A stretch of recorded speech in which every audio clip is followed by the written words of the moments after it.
오늘 예배의 대상이라는 제목으로 하나님의 말씀 전하도록 하겠습니다. 성도님들이 지금 가지고 계신 성경의 가장 처음 그 한 면을 넘기시자마자 혹시 어떤 것이 보이시나요? 바로 주기도문과 사도신경이 이제 기록되어 있죠. 그리고 성경의 가장 마지막 뒷면을 펼쳐 보이신다면 무엇이 있나요? 바로 십계명이 기록되어 있습니다. 혹시 처음 알고 계신 분도 계신가요? 그렇다면 주님의 이름으로 사랑하고 축복합니다.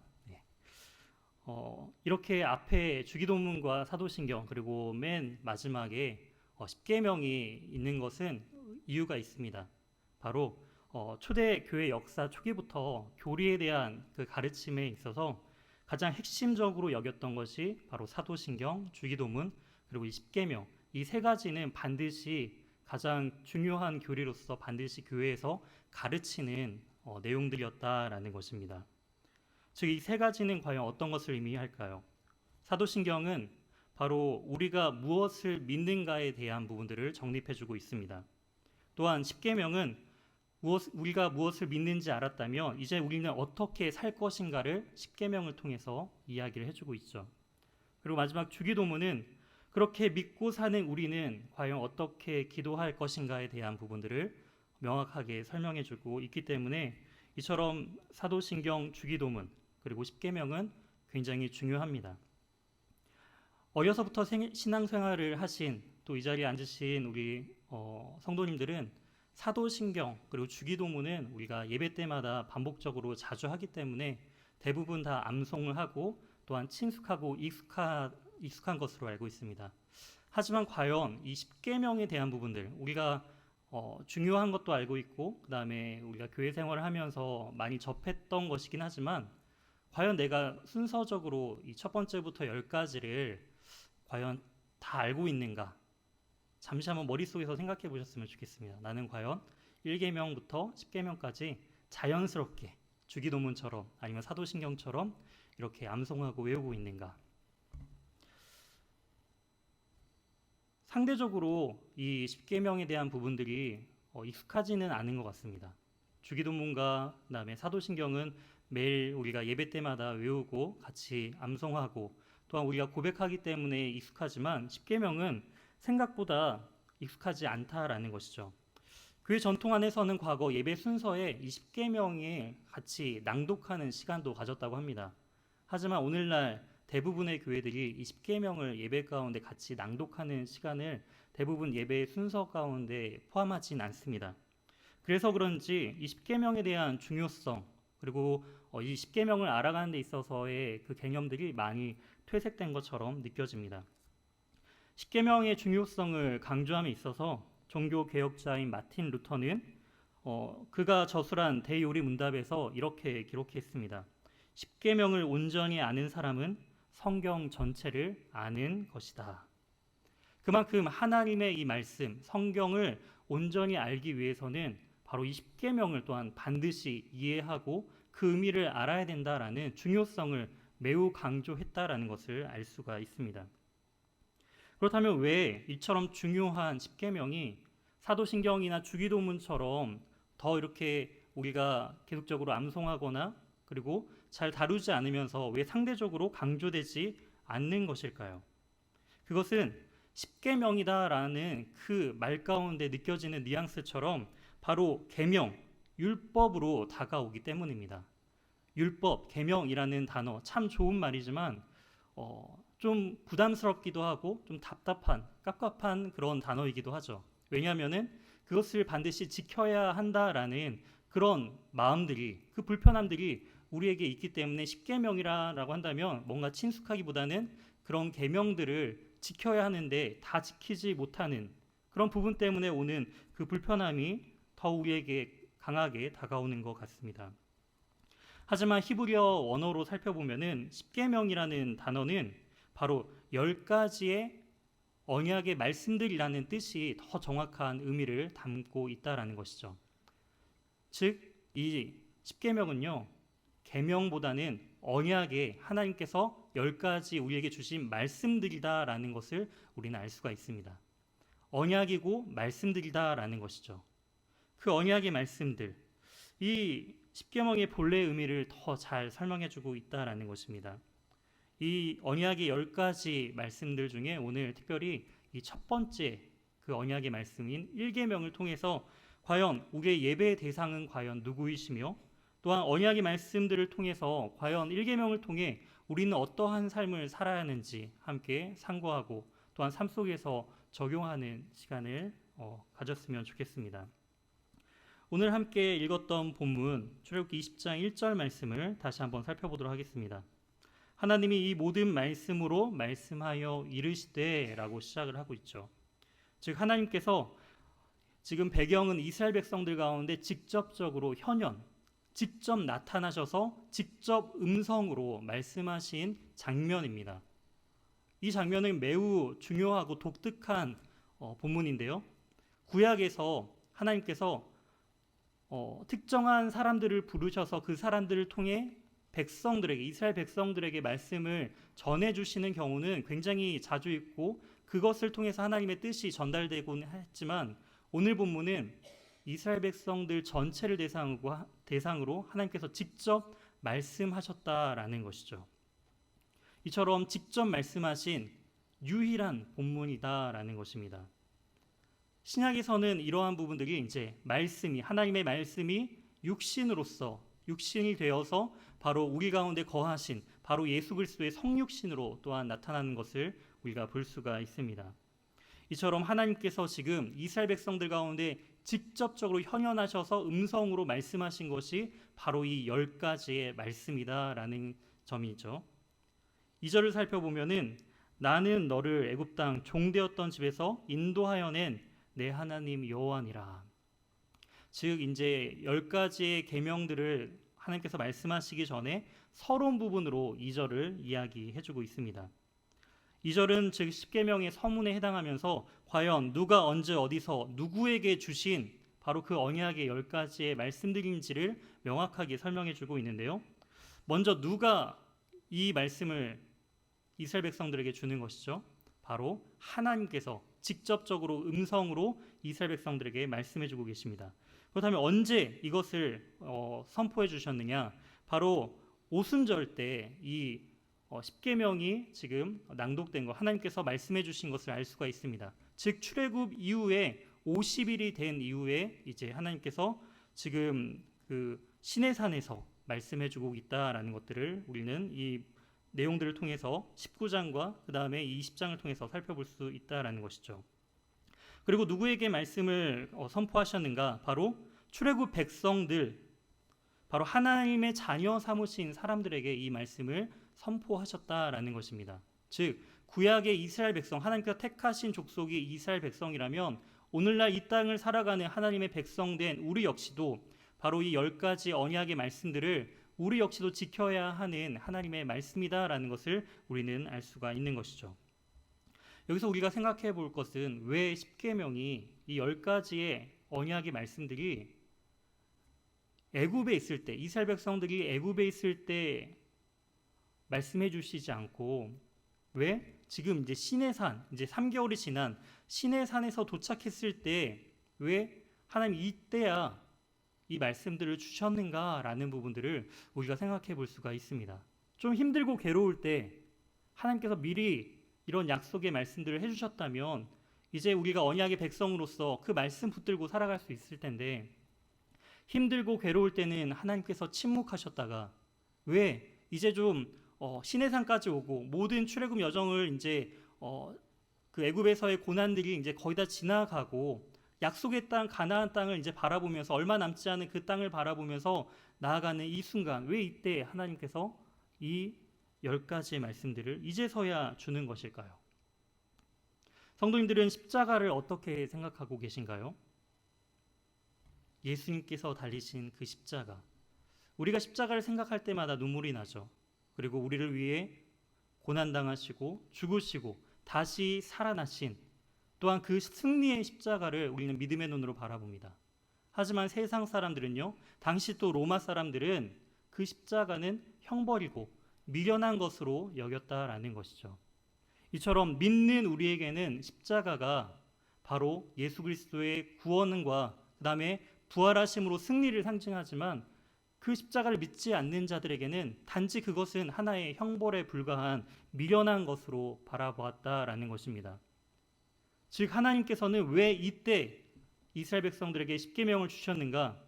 이스라엘 백성들이 하나님이 어떠한 분이신지를 출애굽 과정 가운데 그리고 시내산 여정 가운데 이제 3개월 여간에 이동하는 그 순간 가운데 하나님께서 만나를 경험케 하시고 또한 홍해를 가르시며 10가지 재앙 등을 보여주심을 통해서 이스라엘 백성들에게 하나님이 어떠한 존재인지를 밝히 믿음으로써 보여주시고 그 다음에 믿음으로써 이제 하나님을 고백하게 된 이스라엘 백성들에게 비로소 언약으로서 이 10가지의 말씀을 주셨다라는 것입니다.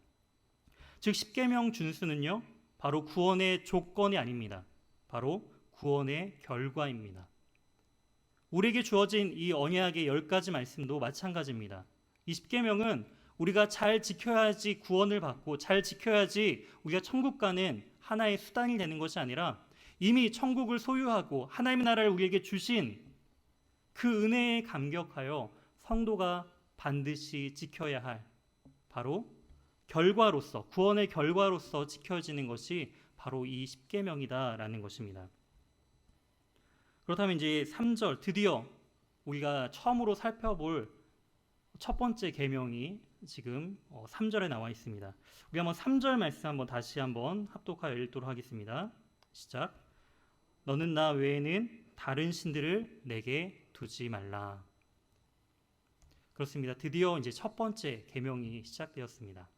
과연 이 말씀들을 통해서 과연 이 첫 번째 계명을 통해서 하나님께서 어떠한 의미를 지금 우리에게 말씀하신지를 이제 살펴보았으면 좋겠는데요. 첫 번째는 너는으로 시작합니다. 지금 하나님께서 이스라엘 백성 전체에게 현현하셔서 지금 보여주시는 가운데 있습니다. 그렇다면 분명히 너희들은 이라고 말씀을 전하시는 게 더 합당한 것 같은데 너는 이라고 단수형으로서 이야기를 하고 있습니다. 왜 너는 이라고 이야기를 하셨는가? 바로 이 십계명은 각 개인이 개별적으로 지켜야 할 말씀이다라는 사실을 강조하고 있기 때문에 하나님께서는 너는 이라는 표현으로서 우리 각 사람에게 지금 이름을 불러가면서 호칭하면서 이야기하는 것처럼 한 사람 한 사람에게 지금 하나님께서는 말씀하고 있다라는 것이죠. 나 외에는 이라는 단어는 히브리어로 엘파나이라는 단어입니다. 바로 내 앞에서, 내 얼굴 앞에서라는 뜻을 가지고 있고요. 하나님과 나란히 또한 하나님과 곁에라는 뜻을 가지고 있습니다. 즉 하나님 얼굴 앞에서 면전에서 하나님과 나란히 아니면 하나님 곁에 다른 어떠한 신들을 두지 말라라는 것이죠. 즉 하나님이 얼마만큼 우리를 사랑하시고 또한 그 사랑하심으로 말미암아 질투하는 하나님이신지를 바로 이 단어를 통해서 우리에게 말씀해주고 있습니다. 성도님들도 지금 이제 배우자분들과 사랑하시면서 가정을 이루셨죠.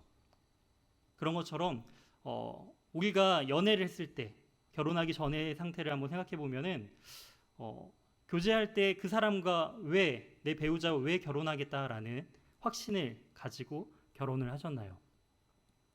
함께 있는 게 너무 좋아서 결혼한 거 아닌가요? 그 사람을 더 알고 싶고 그 사람과 함께 있는 게 너무나 행복하기 때문에 우리가 결혼하는 것처럼 이처럼 하나님께서도 이제 이스라엘 백성들과 언약을 맺으시면서 이제 하나로서 연합되어서 함께 그 공동체를 이뤄가길 원하시는데 만약에 배우자가 내 앞에서 내 곁에서 내 옆에서 다른 누군가를 바라본다면 어떨까요? 질투가 나야죠. 미움이 나야죠. 그렇지 않는다면 진정으로 사랑하고 있다라는 것을 우리는 고민해 봐야 합니다.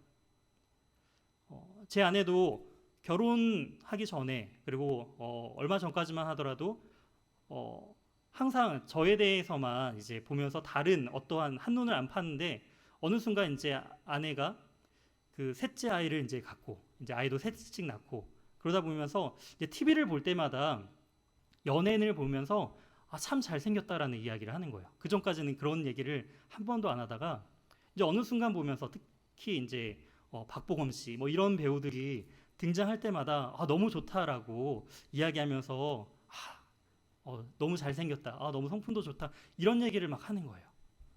그런 이야기를 들을 때마다 저는 이렇게 잘 표현은 안 하지만 별로 유쾌한 기분은 아니었습니다.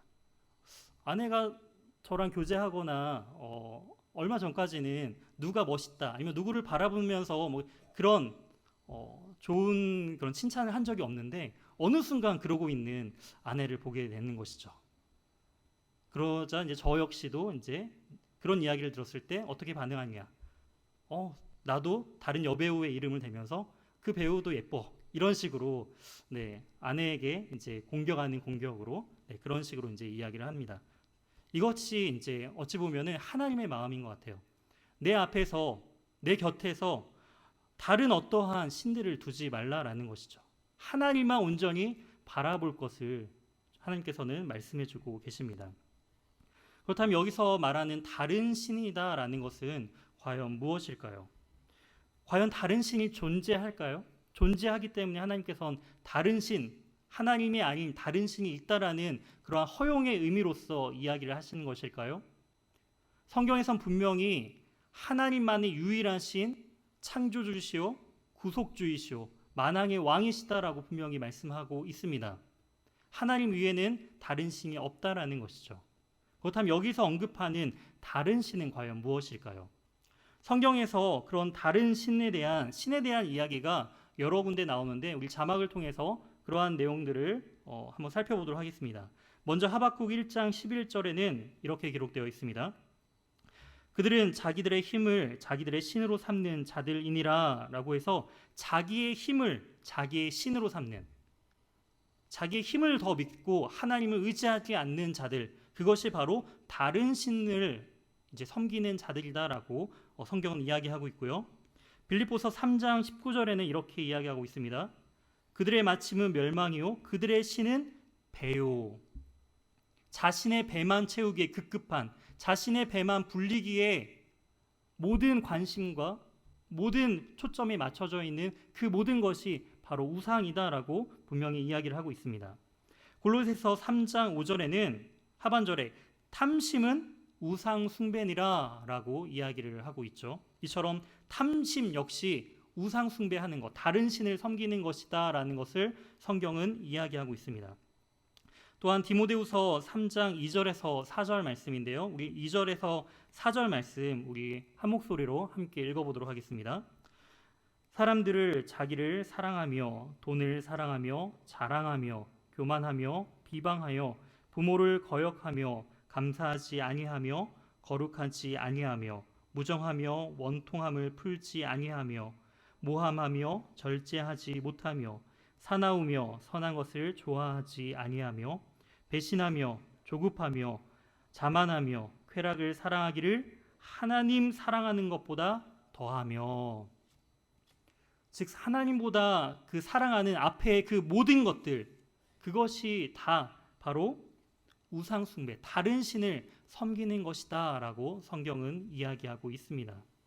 이처럼 하나님께서는 하나님보다 앞서 두는 그 모든 것, 하나님 얼굴 앞에 하나님 곁에 두는 그 모든 다른 어떠한 모든 것들을 원치 아니하신다라는 것입니다.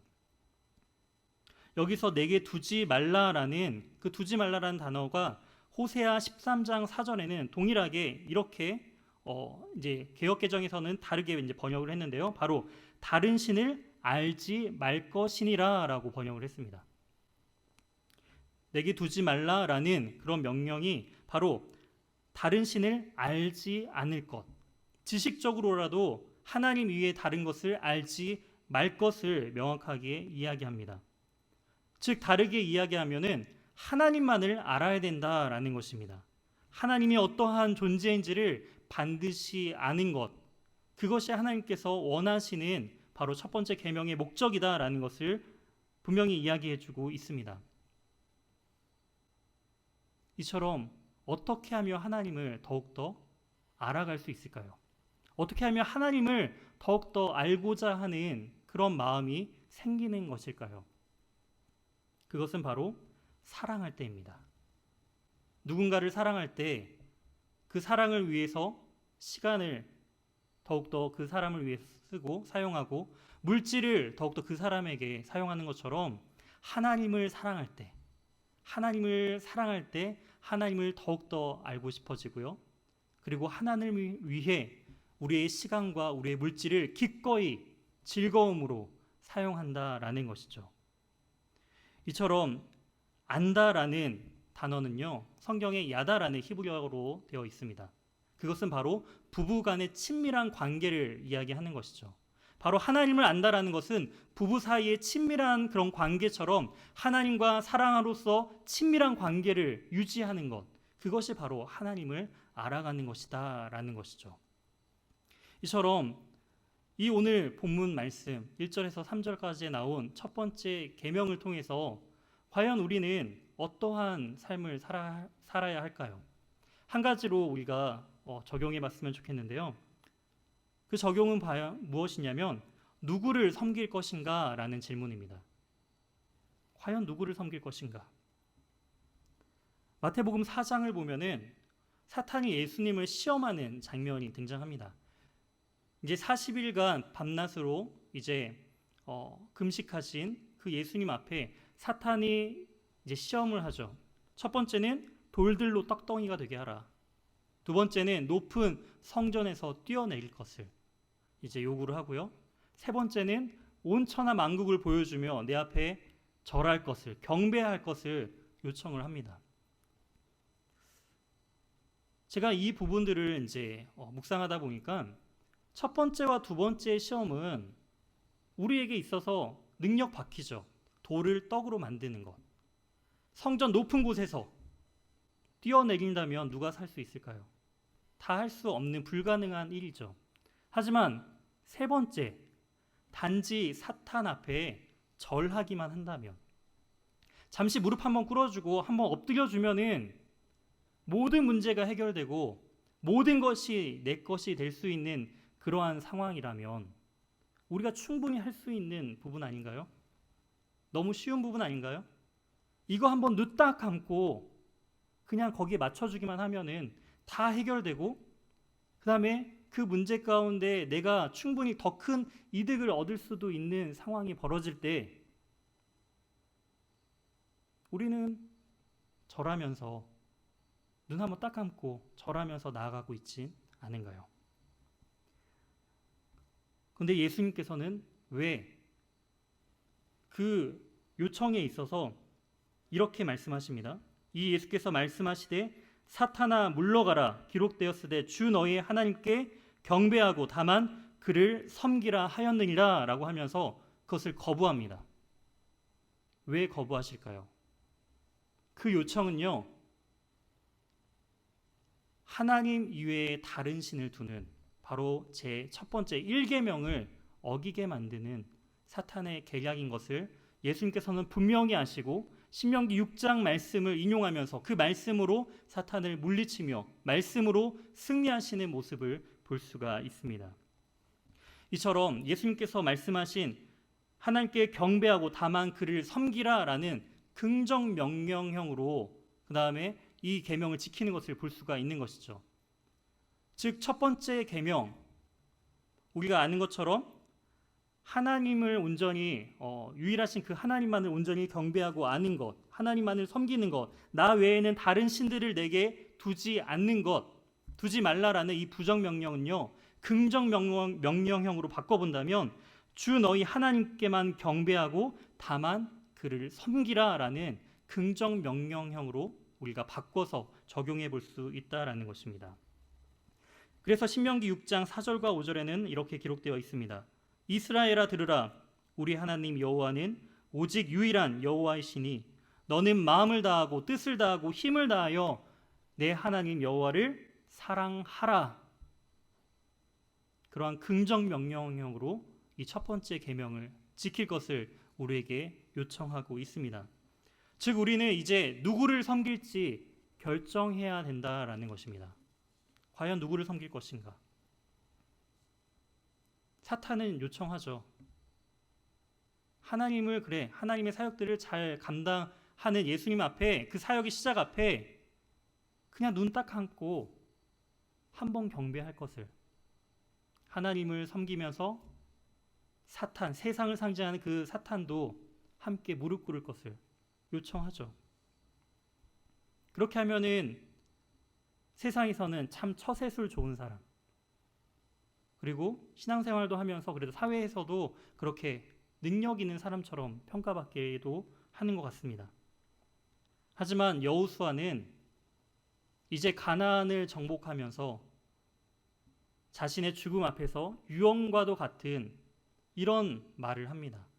여호수아 24장 15절인데요. 우리 함께 자막을 통해 함께 읽어보도록 하겠습니다. 시작. 만일 여호와를 섬기는 것이 너희에게 좋지 않게 보이거든 너희 조상들이 강 저쪽에서 섬기던 신들이든지 또는 너희가 거주하는 땅에 있는 아모리 족속의 신들이든지 너희가 섬길 자를 오늘 택하라. 오직 나와 내 집은 여호와를 섬기겠노라 하니. 아멘. 이제 가나안 땅에 살면서 여호수아는 알고 있었어요. 분명히 이스라엘 백성들이 이 땅 가운데 살면서 가나안의 문화와 가나안의 신들을 분명히 접하면서 그들이 물들 것이다라는 것을 염려했습니다.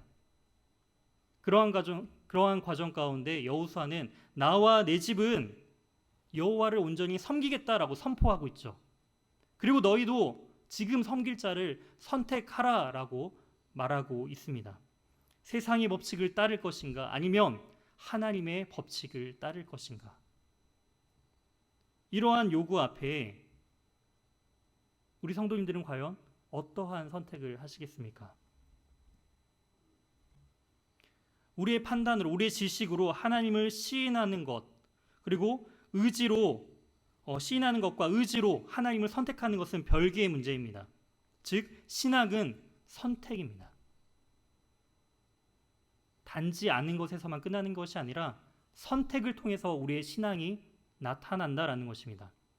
우리 삶 속에서 어떠한 선택의 삶을 살아가는지, 말이 아닌, 우리의 고백이 아닌 우리의 삶으로 하나님께서는 오직 하나님만을, 여호와만을 경배하고 내 앞에 다른 그 우상들, 다른 헛된 신들을 두지 말 것을 우리에게 분명하게 요청하고 있는 것이죠.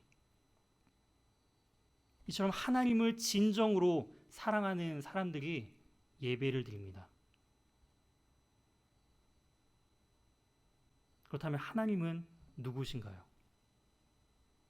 하나님은 누구신가요? 하나님이 누구신지 알 때 우리는 하나님의 말씀을 지킬 수가 있습니다. 그리고 그 하나님을 예배할 수 있다라는 것이죠. 우리가 하나님을 모르고 단지 그냥 형식적으로만 우리가 예배를 드린다면 그것은 온전히 하나님을 예배하고 있는 것이 아니다라는 것을 분명히 이야기하고 있습니다. 지식적인 만족과 충족을 위해서 우리는 예배를 드리는 것이 아니라 그 말씀을 통해 하나님의 뜻 가운데 선택하고 살기 위해서 우리는 예배 드리는 것입니다. 사랑하는 성도 여러분, 하나님을 예배하기 전에 우리는 하나님과 친밀한 관계 가운데 하나님을 경험해야 합니다. 이스라엘 백성들 가운데 하나님께서 십계명을 말씀하신 그 시기, 하나님을 경험하고 하나님이 어떠한 분이신지 알 때 하나님께서 말씀을 주시고 이스라엘 백성들이 아멘하며 그 말씀을 받아들여 그들의 법칙으로, 그들의 법으로 삼은 것처럼 우리가 하나님을 진정으로 알아야 합니다. 하나님은 어떠한 분이시죠? 이스라엘을 구원하신 그 구원의 하나님이 바로 우리의 구원의 하나님이시다라는 것입니다. 온 세계를 창조하신 그 창조주 하나님이 우리가 예배드리는 그 창조주 하나님이시다라는 것입니다. 그 하나님을 온전히 경험하고 그 하나님을 온전히 사랑함을 통해서 그 말씀대로 온전히 살아가며 삶의 모든 선택 가운데 하나님의 뜻하신, 하나님께서 원하신 삶을 살아가는 저와 이 자리에 앉아 계신 귀한 연희교회 성도님들이 되시길 주님의 이름으로 소망합니다.